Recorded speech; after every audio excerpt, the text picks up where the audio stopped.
yung tungkol sa press conference ni Vice President Sara Duterte nung nakaraang Biyernes na kung saan nabanggit niya no na ipahuhukay niya ang mga labi ni dating Pangulo na si Ferdinand Edralin Marcos doon sa libingan ng mga bayani at ito'y kanyang itatapon doon sa West Philippine Sea. At dahil dito, ito po ay nag-generate ng mga negatibong reaksyon sa mamamayan.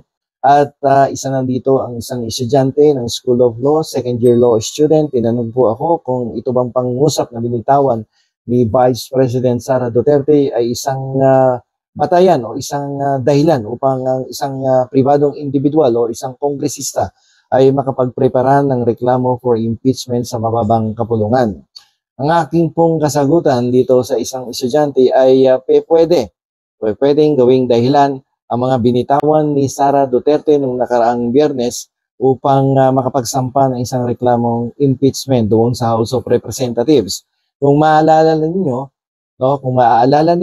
ng mga nakaraang episodes ng nakaraang buwan ay tinalakay na natin sa ating mga articles sa mga dahilan kung ikaw ay magrereklamo ng impeachment diyan sa House of Representatives ay sinabi po natin ayon sa Section 2 Article 11 ng ating saligang batas na ang mga tanging mga dahilan ay betrayal of public trust, culpable violation of the Constitution, treason, graft and corruption, bribery, and other high crimes. Yan lang po ang mga dahilan na pwedeng gamitin ng isang nagre-reklamo against an impeachable official upang siya ay mapa-impeach diyan sa ating mababang kapulungan. Pero dito nga sa katanungan ng isang estudyante, ang sinasabi niya yung mga binitawang salita ni Sara Duterte ay pwedeng gamiting dahilan upang ma-impeach siya diyan sa mababang kapulungan. At ang aking kasagutan ay pwedeng gawin yan na dahilan. At yan po ay pumapasok sa ilalim ng betrayal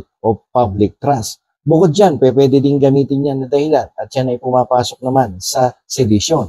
Kung mapapansin ninyo itong sedition ay hindi nyo naman mababasa sa ilalim ng Article 11, Section 2 of the 1987 Constitution.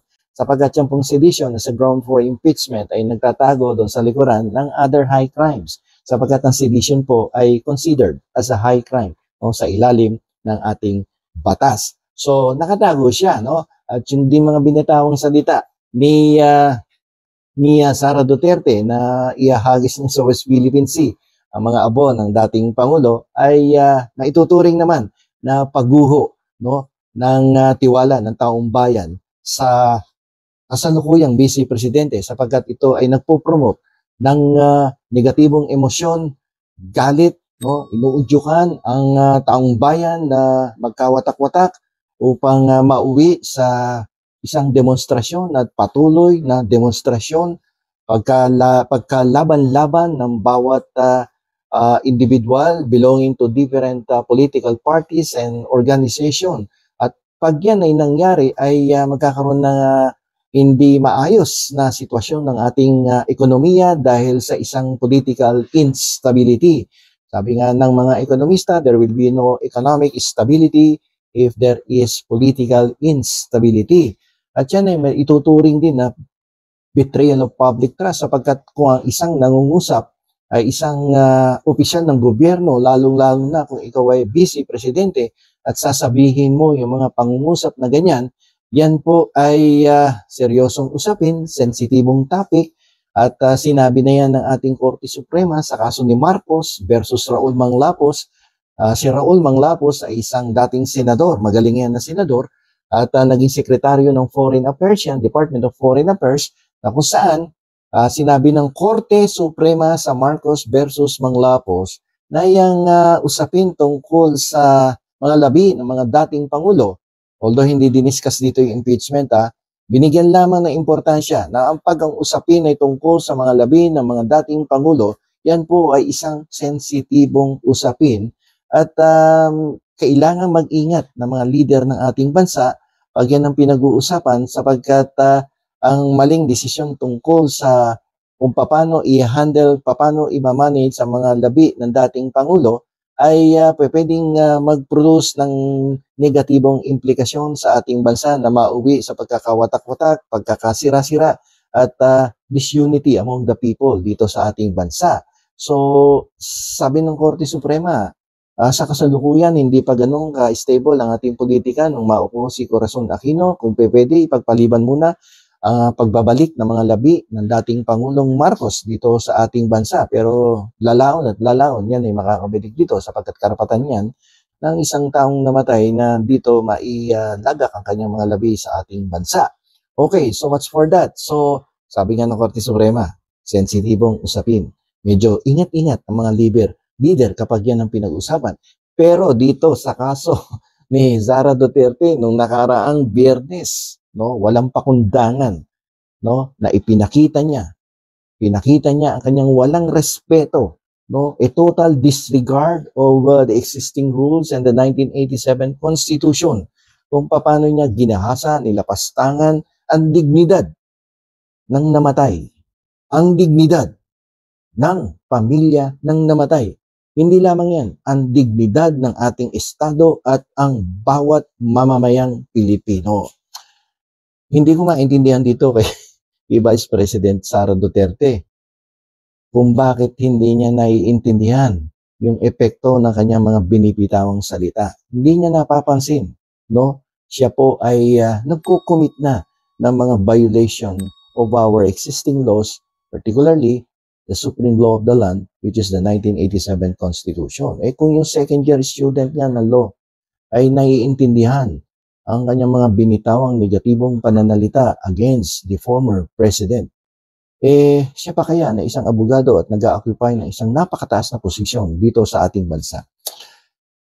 Isang irresponsableng pananalita, no, na pwedeng mauwi sa isang reklamo for impeachment.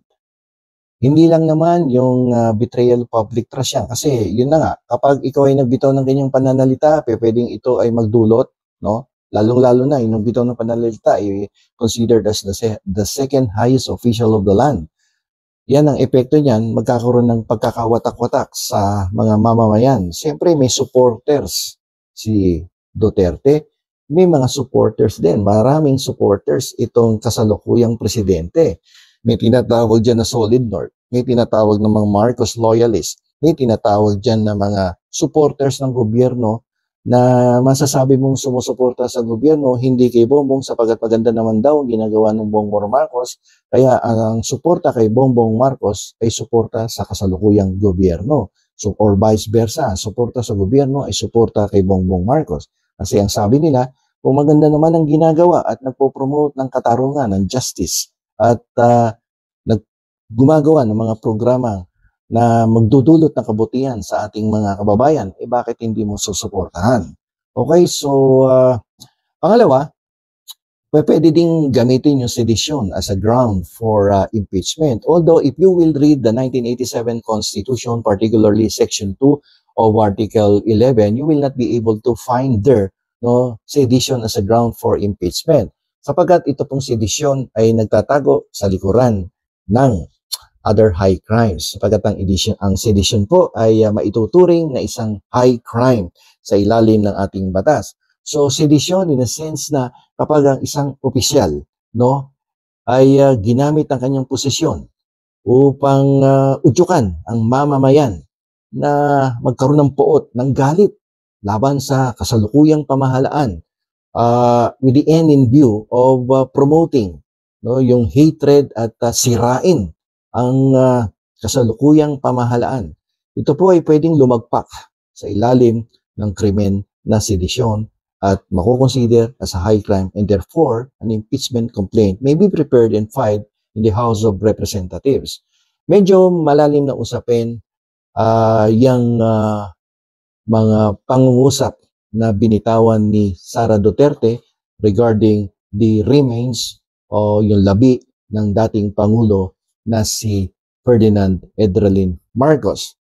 Kasi parte na ng ating kultura, no, na irespeto ang mga labi, ang mga namatay, no, lalong-lalo na kung ang namatay ay isang dating sundalo na nakipaglaban sa World War II against the Japanese, no? At lalong-lalo na kung itong veteranong sundalo na to ay naging pangulo ng Republika ng Pilipinas, ay dapat lamang bigyan natin ng galang sapagkat kahit papano naglingkod yan sa ating bayan bilang isang sundalo at pinuno ng republika ng ating bansa.